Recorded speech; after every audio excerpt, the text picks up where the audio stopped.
Hello friends, എല്ലാവർക്കും നമസ്കാരം. നിങ്ങൾ ഏവരും കാത്തിരിക്കുന്ന അലീനയുടെ നാളത്തെ വിശേഷവും അതുപോലെ തന്നെ ഇനി വരാനിരിക്കുന്ന കുറച്ച് ദിവസങ്ങളിൽ, അതായത് നെക്സ്റ്റ് വീക്ക് പ്രമോയും കൂടെ ആയിട്ടോ ഞാൻ പറയാൻ പോകുന്നത്. ആരെങ്കിലും ആദ്യമായിട്ട് നമ്മുടെ ചാനൽ കാണുന്നുണ്ടെങ്കിൽ ഒന്ന് സബ്സ്ക്രൈബ് ചെയ്ത് വെച്ചോളൂ. നമ്മുടെ വീഡിയോ ഇഷ്ടപ്പെടുന്നവരാണെങ്കിൽ ഒരു ലൈക്ക്, ഒരു ഹൈപ്പൊക്കെ അടിച്ചിട്ട് വീഡിയോ കാണാൻ വേണ്ടി ശ്രമിക്കണേ. അപ്പം ഞാൻ പറഞ്ഞു ബോറാക്കുന്നില്ല, നേരെ വിശേഷത്തിലേക്ക് തന്നെ കിടക്കുകയാണ്. അങ്ങനെ നമ്മുടെ മാമച്ചനും ഗ്രേസിയും കൂടെ അലീനയോട് കാര്യങ്ങളൊക്കെ ചോദിച്ചു മനസ്സിലാക്കുകയാണ്. ബബിതേനെയും രോഹിത്തിനെയും കൃഷ്ണമോളെയൊക്കെ മാറ്റി നിർത്തിയിട്ടാണ് ചോദിക്കുന്നത്. അവിടുത്തെ കാര്യങ്ങൾ എന്തായി എന്നറിയണം. മാത്രമല്ല പാലയിൽ നിന്ന് പോകാൻ പോകുകയാണല്ലോ നമ്മുടെ അലീന. അപ്പോൾ അതിനെക്കുറിച്ച് അറിയാൻ വേണ്ടി ചോദിച്ചപ്പോഴത്തേക്കും വേറെ ഒന്നുമല്ല മാമച്ചന് ചോദിക്കാനുള്ളത്, ഇനിയിപ്പം ബാലചന്ദ്രൻ്റെ കാര്യങ്ങളൊക്കെ തുറന്നു പറഞ്ഞാൽ എന്താ കുഴപ്പം? നിന്റെ അമ്മ വൈജയാണെന്ന് പറഞ്ഞെന്നോർത്തിപ്പോൾ എന്താ സംഭവിക്കാൻ പോകുന്നത്? ഏറ്റവും കൂടുതൽ പേടിച്ച കാര്യമാണല്ലോ നമ്മൾ ഇപ്പം നേരിട്ടുകൊണ്ടിരിക്കുന്നത്. ഭർത്താവ് അറിഞ്ഞിരിക്കുന്നു ഭാര്യയുടെ അവിഹിതക്കഥ. അപ്പം പിന്നെ ഇനിയിപ്പം വേറെ എന്താ ഉള്ളത്? ഇനിയിപ്പോൾ പറഞ്ഞെന്നോർത്ത് എന്താ പ്രശ്നം ഇരിക്കുന്നതെന്ന് ചോദിക്കുമ്പോഴത്തേക്കും നമ്മുടെ അലീന പറയുന്നത്, അതത്ര പെട്ടെന്നൊന്നും അച്ഛന് പറയാനായിട്ട് പറ്റില്ല. ഒന്ന് ഓർത്ത് നോക്കിക്കേ. അല്ല, നമ്മൾ നമ്മുടെ സൈഡിൽ നിന്ന് ചിന്തിച്ച് നോക്കിക്കേ. ഒരു മനുഷ്യനെ ഈ 10-23 വർഷം പറഞ്ഞ് പറ്റിച്ച് ചതിച്ച് ആ ഒരു കെണിയിലാക്കിയിട്ട് ലാസ്റ്റ് നിസ്സാരമായിട്ട് അങ്ങനെ വിട്ടുകളയാൻ പറ്റുമോ? നമ്മളങ്ങനെ ചെയ്യുമോ? എല്ലാം സഹിക്കുകയും പൊറുക്കുകയും ഒക്കെ ചെയ്യാൻ പറ്റുമോ? എന്നിട്ടും എന്നെ ഏറ്റവും കൂടുതലും അകറ്റി നിർത്തേണ്ട ആൾ തന്നെയാണ് അടുപ്പിച്ച് നിർത്തിയത്. ഇത്രയും നാളും ഇപ്പോഴും എന്നെ അടുപ്പിച്ച് നിർത്തുന്നത് അച്ഛൻ തന്നെയാണ്. എൻ്റെ സ്വന്തം അച്ഛനായിട്ടേ ഞാൻ കണ്ടിട്ടുള്ളൂ. പക്ഷേ ഏറ്റവും കൂടുതൽ വെറുക്കേണ്ട ആളല്ലായിരുന്നോ അതെ എന്ന് ഇങ്ങനെ ചോദിച്ചപ്പോഴത്തേക്കും ഗ്രേസിയും പറയുന്നുണ്ട്, ശരിയാ അലീന പറയുന്നത്, ഏറ്റവും കൂടുതൽ വെറുക്കേണ്ട ആൾ തന്നെയായിരുന്നു. നീയാണ് ആ ഒരു മകള് എന്നറിഞ്ഞ ആ ഒരു സമയമുണ്ടല്ലോ, നിന്നെ പറഞ്ഞയച്ച് വേണമെങ്കിൽ അയാൾക്ക് ഇത് വലിയൊരു പ്രശ്നമാക്കി തീർക്കാം. നിന്നെ പറഞ്ഞയച്ചിട്ട് നിന്നെയും അയാൾക്ക് ചേർത്ത് പിടിക്കേണ്ട യാതൊരു ആവശ്യവുമില്ല. അത് യാതൊരു കടപ്പാടും നിന്നോടോ അല്ലെങ്കിൽ അങ്ങനെയൊന്നും വരുന്നില്ല. പക്ഷേ അയാൾ ചേർത്ത് പിടിച്ചല്ലേ മാമച്ച ചെയ്തതെന്ന് ചോദിച്ചപ്പോഴത്തേക്കും മാമച്ചൻ പറഞ്ഞു, അങ്ങനെ ചേർത്ത് പിടിച്ചതിൽ എന്തെങ്കിലും ഒരു കാര്യം കാണുമായിരിക്കും, അയാൾക്കും എന്തെങ്കിലും ഒരു കാര്യം കാണുമായിരിക്കും. അല്ലാതെ ഈ ചേർത്ത് പിടിക്കലും കൊണ്ട് എന്ത് ഗുണമാണ് അലീനെ നിനക്കുണ്ടായത്? നിനക്ക് എന്തെങ്കിലും ഗുണമുണ്ടായോ? നിനക്ക് നിൻ്റെ അമ്മേനെ കിട്ടിയോ? നീ നിൻ്റെ അമ്മയില്ലാതെയോ അച്ഛനും ഇല്ലാതെയും ഒരു അനാഥ പെൺകുട്ടിയെ പോലെ ഇത്രയും നാൾ വളർന്ന് ഇങ്ങനെയൊക്കെ ആയി. അപ്പം സ്വന്തം അമ്മയെ തിരിച്ചറിഞ്ഞിട്ടും ആ ഒരു സ്നേഹം കിട്ടാതെ വരുന്ന വേദന സത്യത്തിൽ ഇത്രയും നാളും അമ്മ ഇല്ലാതെയും അച്ഛൻ ഇല്ലാതെയും നടന്ന ഒരു വേദനയെക്കാളും വലിയൊരു വേദനയല്ലേ എന്ന് ചോദിക്കുകയാണ്. അപ്പം നമ്മുടെ അലീന ചെറുതായിട്ടൊന്ന് പതറി കേട്ടോ. ശരിയാണ്, അമ്മയും അച്ഛനും ഇല്ലാത്തൊരു വേദന ഞാൻ അറിഞ്ഞിരുന്നു. പക്ഷെ അത് ഞങ്ങളുടെ ബ്രിജിത്താമ്മ നികത്തിയിട്ടുണ്ട്. ബ്രിജിത്താമ്മ ഞങ്ങൾക്ക് അതുപോലെ സ്നേഹമൊക്കെ തന്നിട്ടുണ്ട്. എങ്കിലും ഒരച്ഛനും അമ്മയും കൂടെ ജീവിക്കാൻ ആരാ ആഗ്രഹിക്കാത്തത്? പ്രത്യേകിച്ച് കണ്ണില്ലാത്തവർക്കല്ലേ കണ്ണിൻ്റെ വില അറിയത്തുള്ളൂ. അച്ഛനും അമ്മയും ഒക്കെ ഉള്ളവർക്ക് അതിൻ്റെ ആ ഒരു വില അറിയില്ല. പക്ഷേ എനിക്ക് ഇപ്പോഴത്തെ എൻ്റെ അച്ഛനെ എനിക്ക് അവിടെ അങ്ങനെ നിർത്തി എല്ലാവരും പറയുന്നത് പോലെ നോവിക്കാൻ പറ്റില്ല. എല്ലാവരുടെയും മുമ്പിൽ അച്ഛൻ വെറും വൃത്തികെട്ടവനായിട്ട് മാറി. കുറച്ച് നാളത്തേന് അച്ഛൻ എൻ്റെ സ്വന്തം അച്ഛനായി. അച്ഛൻ ആഗ്രയിലെങ്ങാണ്ടോ അല്ലെങ്കിൽ അച്ഛൻ എവിടെയോ ഒരു സ്ത്രീയിലുണ്ടായൊരു പെൺകുട്ടി എന്ന നിലയിൽ അച്ഛൻ നാണം കിട്ടും ഒരുപാട്. അത് ആർക്കു വേണ്ടിയാ എനിക്കറിയില്ല, അത് എന്തിനു വേണ്ടിയാണെന്നൊന്നും. ഒരുപക്ഷെ ഞാനും അച്ഛനും തമ്മിലുള്ള ബന്ധം അത് വേറെ രീതിയിലൊക്കെ ആൾക്കാർ കാണാതെ ഇരിക്കാനായിരിക്കാം.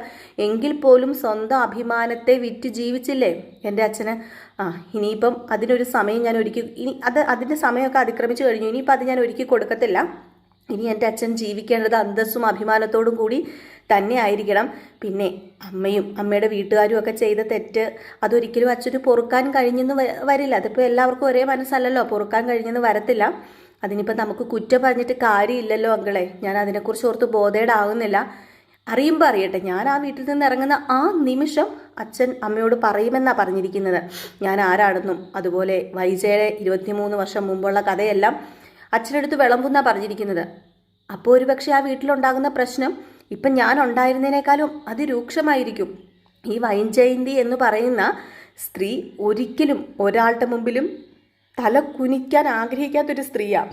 അപ്പം സ്വന്തം ഭർത്താവിൻ്റെയും മക്കളുടെയൊക്കെ മുമ്പിൽ തല കുനിക്കേണ്ടി വന്നു കഴിഞ്ഞാൽ ചിലപ്പം ആ സ്ത്രീ എന്താ ചെയ്യുന്നതെന്നൊന്നും പറയാൻ പറ്റില്ലാത്തൊരവസ്ഥയാണ്. ആ ഒരു ഇതിൽ പറയണ്ട എന്നാൽ പിന്നെ അച്ഛൻ പറഞ്ഞാലോ എന്നോർത്ത് ഞാൻ ഇത്രയും നാളും പിടിച്ചു നിന്നു. പക്ഷേ ഇനി ആ മനുഷ്യനെ ഒരു ചീത്തപ്പേരുണ്ടാക്കി കൊടുക്കാൻ എനിക്ക് പറ്റില്ല. ഞാനായിട്ട് ഇനി അവിടെ എൻ്റെ പേര് പറഞ്ഞ് പ്രശ്നം ഉണ്ടാകുമായിരിക്കാം, പക്ഷെ ഞാൻ ആ വീട്ടിൽ നിന്നുകൊണ്ട് ഇനി ഒരു പ്രശ്നം ഉണ്ടാക്കത്തില്ല. മേഡത്തിന് വരണമെങ്കിൽ വരട്ടെ, ഞാൻ പോകുമ്പോഴേ മേഡം വരത്തുള്ളെങ്കിൽ മേഡം വരട്ടെ, മേഡം വന്ന് അവിടെ താമസിക്കട്ടെ. അതുമാത്രമേ എനിക്ക് പറയാനുള്ളൂ. ഞാൻ എടുത്ത തീരുമാനം തന്നെയാണ്, ഇതെൻ്റെ അവസാന തീരുമാനം തന്നെയാണ് മാമച്ചനങ്ങളെ. ഈ തീരുമാനം ഇനി ആരെക്കൊണ്ടും മാറ്റാൻ പറ്റത്തില്ല. ഞാൻ അവിടെ നിന്ന് പോകും, ഉറപ്പായിട്ടും ഞാൻ അവിടെ നിന്ന് പോകും. ഞാൻ അവിടെ നിന്ന് കുറച്ച് ഉദ്ദേശങ്ങളൊക്കെ ഉണ്ട്, ഏറെക്കുറെയൊക്കെ അതൊക്കെ സെറ്റായിട്ടുണ്ട്. എൻ്റെ അച്ഛൻ തന്നെ ഉണ്ടായിരുന്നുള്ളൂ. എൻ്റെ അച്ഛൻ്റെ കൂടെ കൃഷ്ണമോള് മാത്രമായിരുന്നു ഉണ്ടായിരുന്നത് എന്തിനും ഏതിനും. ഇപ്പം ബബിതയുണ്ട്, രോഹിത് ഉണ്ട്, അതുപോലെ എല്ലാവരും ഇപ്പം അച്ഛൻ്റെ കൂടെ ഉണ്ട്. അപ്പോൾ അതുകൊണ്ട് ഇനിയിപ്പം ഞാനില്ലെങ്കിലും അച്ഛന് അത് ഫില്ല് ചെയ്ത് കഴിഞ്ഞു. അപ്പോൾ ഇനിയിപ്പം ഞാനവിടെ വേണ്ട.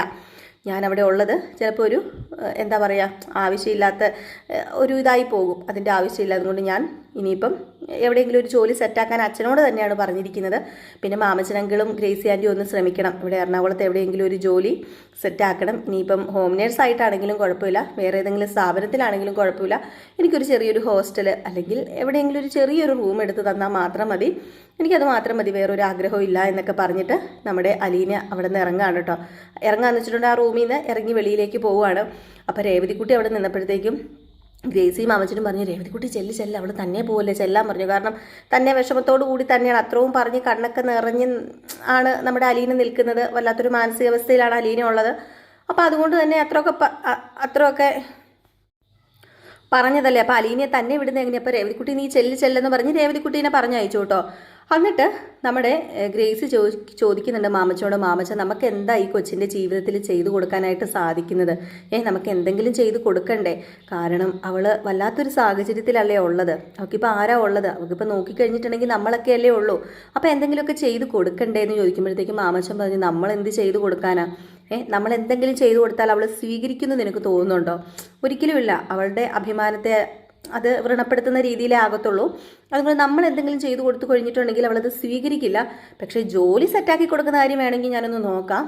നമുക്ക് അത്യാവശ്യം നല്ലൊരു ജോലി അവൾക്ക് സെറ്റാക്കി കൊടുക്കാം. അതിൻ്റെ കാര്യം ഒന്ന് നോക്കാമെന്ന് പറഞ്ഞപ്പോഴത്തേക്കും നോക്കണം, അല്ലെങ്കിൽ ശരിയാവില്ല. പാവം, അവൾക്ക് വേറെ ആരും ഇല്ല. ഒന്ന് ഓർത്ത് നോക്കി, അതിൻ്റെ അമ്മേനെ കാണാമെന്നുള്ള അതിയായ ആഗ്രഹത്തോടു കൂടിയല്ലേ അത് അവിടെ ചെന്ന് താമസിക്കാൻ തുടങ്ങിയത്. അവിടെ എത്രമാത്രം അവൾ അനുഭവിച്ചു. അവിടുത്തെ സ്വന്തം ആങ്ങളുടെ കയ്യിൽ നിന്ന് വരെ ഒരിക്കലും അനുഭവിക്കേണ്ടാത്തത് തന്നെ ആ പെൺകുട്ടി അനുഭവിച്ചു. അതുപോലെ ഓരോരുത്തരുടെ കയ്യിൽ നിന്നും അത് ഒരുപാട് അനുഭവിച്ച് ഇപ്പോൾ ഇവിടെ എത്തി നിൽക്കുന്ന ഒരു സ്റ്റേജിൽ നമ്മളും കൈയൊഴിയാൻ പാടില്ല, നല്ലൊരു ജോലി തന്നെ ഉണ്ടാക്കി കൊടുക്കണം മാമച്ച എന്നൊക്കെ പറയുന്നുണ്ട്. അപ്പോൾ മാമച്ചൻ പറയുന്നു, നീ പേടിക്കേണ്ട, നമുക്ക് എന്തെങ്കിലും സെറ്റാക്കി കൊടുക്കാം, നമുക്ക് എന്തെങ്കിലും നോക്കാം, എന്തെങ്കിലും പിടിവള്ളി ഉണ്ടോ എന്ന് നോക്കട്ടെ എന്നൊക്കെ ഇവർ സംസാരിക്കുന്നുണ്ടേ. ഏതായാലും ഇത് കഴിഞ്ഞ് പിന്നെ കാണിക്കുന്ന സീൻ എന്ന് പറഞ്ഞാൽ ഗോവർദ്ധനും നമ്മുടെ ബാലചന്ദ്രനും സഞ്ചരിച്ചുകൊണ്ടേ ഇരിക്കുകയാണ്. അങ്ങനെ എത്തേണ്ട സ്ഥലത്ത് അവരെത്തി നമ്മുടെ ബാലചന്ദ്രൻ കാറിൽ നിന്നും ഇറങ്ങി. ബാലചന്ദ്രൻ തന്നെയാണ് കേട്ടോ ഡ്രൈവ് ചെയ്തത്. അത്രയും ദൂരം ബാലചന്ദ്രൻ തന്നെ ഡ്രൈവ് ചെയ്തു. ബാലചന്ദ്രൻ പറഞ്ഞത്, എനിക്കിനി ഒരു തളർച്ചയില്ല, ഞാനിനി ഉയർത്തെഴുന്നേൽക്കുകയുള്ളൂ, ഒരിക്കലും ഇനി ഞാൻ തളരത്തില്ല, തളരാൻ പോകുന്നത് വേറെ ആൾക്കാരൊക്കെയാണെന്ന് പറഞ്ഞിട്ടുണ്ടല്ലോ. അപ്പോൾ അതുകൊണ്ട് തന്നെ നമ്മുടെ ബാലചന്ദ്രൻ വളരെ ഉഷാറായിട്ട് തന്നെ വണ്ടിയിൽ നിന്ന് ഇറങ്ങി മുണ്ടൊക്കെ ഇറുക്കി കുത്തി. അതിനോടൊപ്പം നമ്മുടെ ഗോവർദ്ധനൻ, അല്ല ഇതാണോ ഈ പറയുന്ന ഗംഗാധര മേനോൻ്റെ വീട് എന്ന് ചോദിച്ചപ്പം, അതെ, ഇതാണ് എൻ്റെ ഏറ്റവും മൂത്ത അളിയൻ്റെ വീട്, ഇവിടെയാണ് ഇനി നമുക്ക് കുറച്ച് പെർഫോമൻസ് കാഴ്ചവെക്കാനുള്ളത്, എനിക്കൊന്ന് കാണണം, അയാളെ കണ്ട് കുറച്ച് കാര്യങ്ങളൊക്കെ എനിക്ക് അറിയാനുണ്ട് എന്ന് പറഞ്ഞപ്പോഴത്തേക്കും, അല്ല ഞാൻ അകത്തേക്ക് കയറി വരേണ്ട കാര്യമില്ലല്ലോ, ഞാൻ കാറിൽ അകത്ത് ഇരുന്നോളാം എന്ന് പറഞ്ഞപ്പോൾ, ആ ഒരു ഫോർമാലിറ്റി ഒന്നും വേണ്ട, നീ കയറി വന്നോ, നമുക്ക് ഏതായാലും ഇവിടം വരെ വന്നതല്ലേ, ഒന്ന് ഫ്രഷൊക്കെ ആയിട്ട് നമുക്ക് പോയാൽ മതി, നമ്മുടെ ശത്രുവൊന്നും അല്ലല്ലോ എന്ന് പറഞ്ഞപ്പോഴത്തേക്കും, അല്ല നമ്മുടെ ശത്രു അല്ലെന്ന് പറഞ്ഞാൽ ഇപ്പം ഇങ്ങോട്ടേക്ക് വന്നപ്പം ഗംഗാധര മേനോനെ കുറിച്ച് സംസാരിച്ചത് ഈ വിധത്തിലൊന്നും അല്ലല്ലോ എന്ന് ഇങ്ങനെ പറയുകയാണ് നമ്മുടെ ഗോവർദ്ധൻ. അപ്പം പറഞ്ഞു, ശത്രു ആണെങ്കിൽ പോലും എനിക്കിപ്പം മിത്രമാക്കേണ്ട ഒരു ഗതികേടുണ്ട്, ആ ഒരു ഗതികേട് കുറച്ച് നേരത്തിനും കൂടെ കാണത്തുള്ളൂ, എനിക്കറിയണം, കുറേ കാര്യങ്ങളൊക്കെ അറിയണം, ശത്രു എന്നും ശത്രു ആണെങ്കിലും നമ്മുടെ ആവശ്യ സമയങ്ങളിൽ കുറച്ച് മിത്രമാക്കി നോർത്ത് കുഴപ്പമില്ല, ഇതാ എൻ്റെ പോളിസി എന്ന് പറഞ്ഞിട്ട് നീ കയറി വാ എന്നും പറഞ്ഞ് ചെല്ലുകയാണ്. അങ്ങനെ ഗംഗാധര മേനോൻ അകത്തുണ്ടായിരുന്നു. എനിക്കൊന്നും മാലതി ഇല്ലായിരുന്നു എന്ന് തോന്നുന്നു കേട്ടോ, ഗംഗാധര മേനോൻ മാത്രം ഉണ്ടായിരുന്നു എന്ന് തോന്നുന്നു, ചിലപ്പോൾ വൈഫ് കാണുമായിരിക്കും, കൺഫേം അല്ല, നമുക്ക് നോക്കാം, നാളത്തെ കഥയിൽ ഞാൻ പറയാം. അപ്പോൾ അങ്ങനെ കയറി ചെന്നു, കോളിംഗ് ബെല്ലടിച്ചു പതുക്കെ ഒന്ന് തുറന്ന് നോക്കിയിട്ടോ, ഈ ചില്ലിൻ്റെ വിൻഡോയാണ്, ഫുള്ള് വലിയൊരു വിൻഡോയാണ്, ഡോറ് പോലത്തെ വലിയ വിൻഡോ. അപ്പോൾ പതുക്കെ ഒന്ന് മാറ്റി നോക്കി, പതുക്കെ ഒന്ന് കർട്ടൻ മാറ്റി നോക്കിയപ്പോഴത്തേക്കും നമ്മുടെ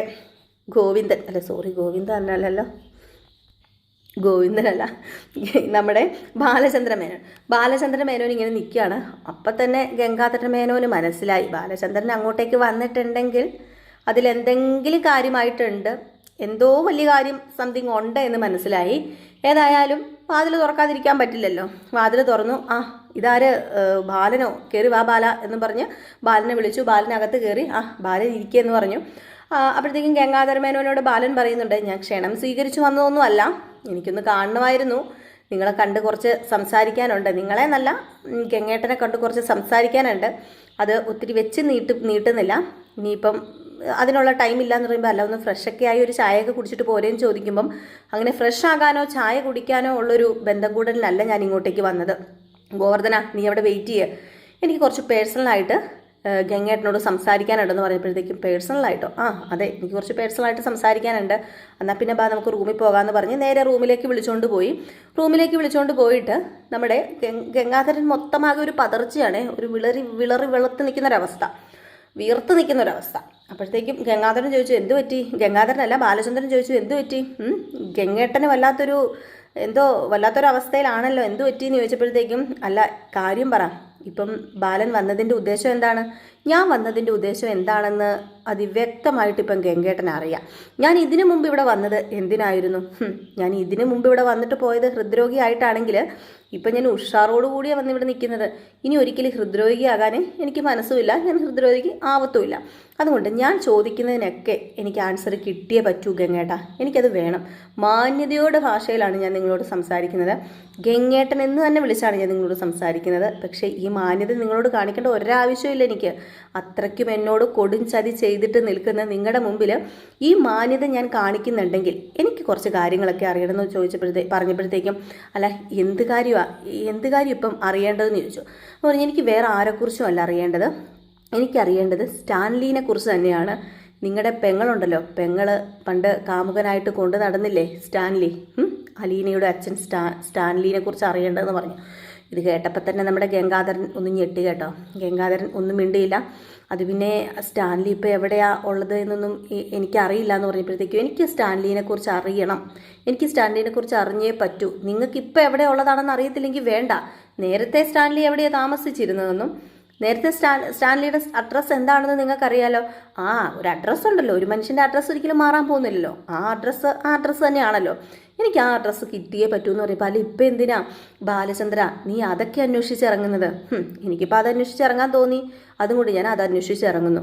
നിങ്ങൾക്കറിയാവുന്ന കാര്യം നിങ്ങൾ പറ, ഇല്ലെങ്കിൽ ഞാനൊരു കാര്യം ചെയ്യാം, നിങ്ങളുടെ പെങ്ങളോട് തന്നെ ചോദിക്കാം ഈ സ്റ്റാൻലിയുടെ വീട് എവിടെയാണെന്നും സ്റ്റാൻലിയുടെ അഡ്രസ്സ് എന്താണെന്നോ. ഇത് കേട്ടപ്പോഴത്തേക്കും നമ്മുടെ ഗംഗാധരൻ അങ്ങ് പേടിച്ചു പോയി. ഗംഗാധരൻ പേടിച്ചു പോയിട്ട് പിന്നെ പെട്ടെന്ന് ഗംഗാധരൻ എല്ലാം അങ്ങ് പറയുകയാണ് കേട്ടോ.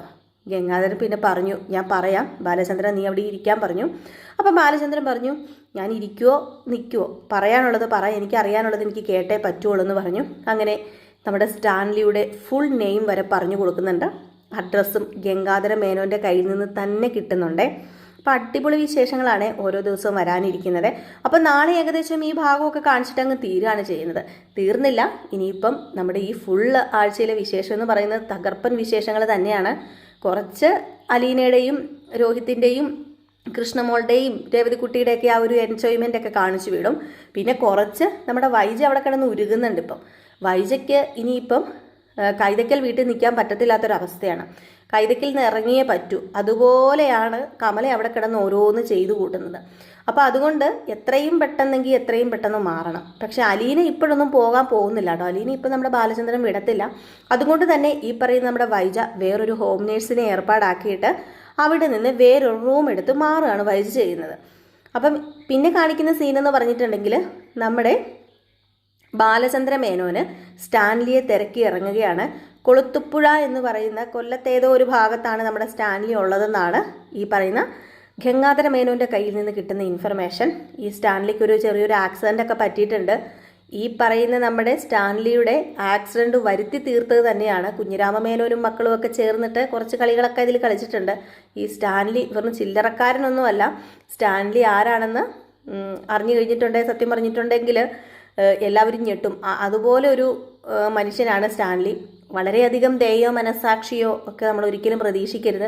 വൈജ എങ്ങനെയാണോ അതിന് നേരെ ഓപ്പോസിറ്റ് അല്ല, വൈജ എങ്ങനെയാണോ അതുക്കും മേലെ ഉള്ള ഒരാളാണ്. ഇവരൊക്കെ ഇങ്ങനെയായി തീർന്നത് തന്നെ ചിലപ്പോൾ ആ ഒരു ട്രോമയിലൂടെയൊക്കെ ആയിരിക്കാം. അതൊക്കെ നമുക്ക് കാത്തിരുന്ന് തന്നെ കാണാം. അപ്പോൾ എല്ലാവരും കാത്തിരിക്കുക കേട്ടോ. അടിപൊളി വിശേഷങ്ങളാണ് കേട്ടോ. അപ്പോൾ നാളെ രാവിലെ ഫുൾ വിശേഷമായിട്ട് കാണാം, മിസ് ചെയ്ത് കളയരുതേ. അപ്പോൾ എല്ലാവർക്കും നല്ലൊരു ദിവസം ആശംസിച്ച് നിർത്തുകയാണ്. പിന്നെ നമ്മൾ അപ്കമിങ് വിശേഷം ചെയ്യുന്നുണ്ട്, അലീനയുടെ കഥ തന്നെ. അത് ഏകദേശം സ്റ്റാൻലിയുടെ അടുത്ത് നമ്മുടെ അലീന എത്തുന്ന കഥ വരെ ആയിട്ടുണ്ട്. അത് ഞാൻ നമ്മുടെ റിയൽ സ്റ്റോറി നോവിനകത്ത് ഇട്ടിട്ടുണ്ട്. അതിൻ്റെ പോസ്റ്റ് ഞാൻ കമ്മ്യൂണിറ്റിയിൽ കൊടുത്തിട്ടുണ്ട്. അപ്പോൾ നിങ്ങൾ പോയി നോക്കുകയാണെങ്കിൽ അതിൻ്റെ ലിങ്ക് കിട്ടും. ആവശ്യമുള്ളവർക്ക് ഇഷ്ടമുള്ളവർക്ക് കയറി കാണാം കേട്ടോ. അപ്പോൾ ടാറ്റ ബൈ ബൈ. ലൈക്ക് ചെയ്യാനും ഹൈപ്പ് ചെയ്യാനും മറക്കല്ലേ.